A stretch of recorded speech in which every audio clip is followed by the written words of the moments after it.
রাজশাহীর সাধারণ মানুষ হিসাবে আপনাদের মাধ্যমে সদাশয় সরকারের নিকট রাজশাহী সিটি কর্পোরেশনের অচল অবস্থা নিরসনের আবেদন করছি।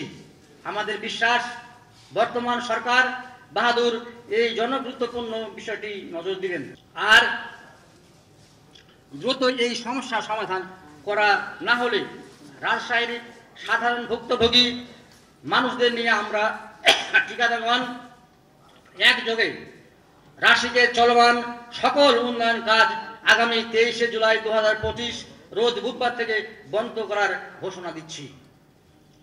এছাড়াও আগামী 27 জুলাই 2025 রোজ রোববার সিটি কর্পোরেশনের সামনে মানববন্ধন করা হবে বলে আমরা সিদ্ধান্ত নিয়েছি।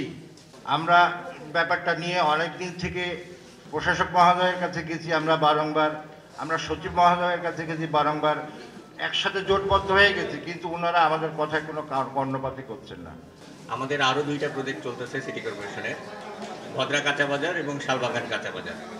তো আমরা 3টা প্রজেক্টেই ভোগান্তির মধ্যে আছি। ফ্লাইওভারের কথাটা যদি বলি, আমরা ফ্লাইওভার টেন্ডার বহির্ভূতও কিছু কাজ হচ্ছে, টেন্ডারের ভেতরেও আমরা কাজ অলরেডি করে ফেলেছি, কিন্তু টেন্ডার এক্সিড করে দেওয়ার কারণে আমরা কাজগুলো করে ফেলেছি, কিন্তু এখন পর্যন্ত আমরা প্রায় 6 মাস ধরে বিল পাচ্ছি না। সেগুলো আমরা চিঠি দিয়েছি 3 মাস আগে, এগুলো ভেরিয়েশনের জন্য, কিন্তু ফাইল প্রশাসক মহোদয় চিফ স্যারের কাছে পড়ে আছে।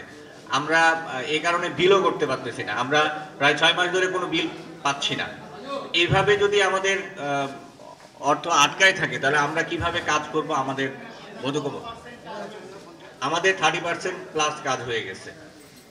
আমাদের ফ্লাইওভারের 19টা পায়ার হয়, 19টা পায়ার হয়ে গেছে, পায়ার ক্যাপ হয়ে গেছে, 6টা স্প্যান থাকে, 6টা স্প্যানের মধ্যে 2টা স্প্যান কমপ্লিট করে ফেলেছি আমরা, আর 4টা স্প্যান বাকি আছে, কিন্তু আমরা 2টা স্প্যানের মধ্যে 1.5টা স্প্যানের টাকা পাই নাই।